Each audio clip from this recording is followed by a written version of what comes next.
এইমাত্র একটা অপারেশন করলাম, লিমিটেড বিএনআই, একটা 24 বছর বয়স একটা ছেলে, এবং এর এই অপারেশনটা তার খুব প্রয়োজনীয় ছিল, কেননা তার ব্লাডার নেক হাইপারট্রফি, এবং সে খুব কষ্ট করে পেশাব করত, এবং প্রস্রাব করার সময় তার ঘাম এসে যেত, খুব কষ্ট হতো।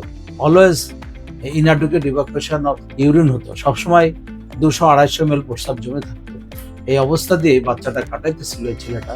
তো ওর বাবাকে সাথে নিয়ে এসেছে, এবং পরীক্ষা করে দেখা গেল যে ব্লাডার নেকে ওখানে তার একেবারে ব্লাডার নেক কন্ট্রাকচারের মতন ভেরি ন্যারো একটা অ্যাপারচার আছে, এবং আমরা ইউরোথ্রোসিস্টোস্কোপি করে দেখলাম যে ওই অ্যাপারচারটা ভেরি ন্যারো, এবং ব্লাডার ট্রাবিকুলেটেড এবং ডাইভার্টিকুলেটেড, এবং ব্লাডার নেকে একটা লিমিটেড বিএনআই করা হলো, এবং অপারেশনের পরে আর্টিফিশিয়ালি স্যালাইন ঢুকে প্রস্রাব করার টেস্ট করা হলো। খুব ভালো পজিটিভ তার ম্যাচুরেশন, এবং খুবই ভালোভাবে সে প্রস্রাবটা পাস করলো অন প্রেশার।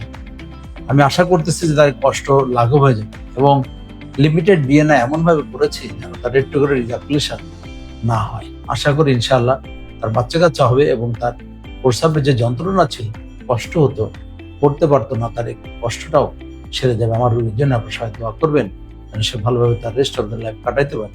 সবাই ভালো থাকুন, সুস্থ থাকুন। আসসালামু আলাইকুম।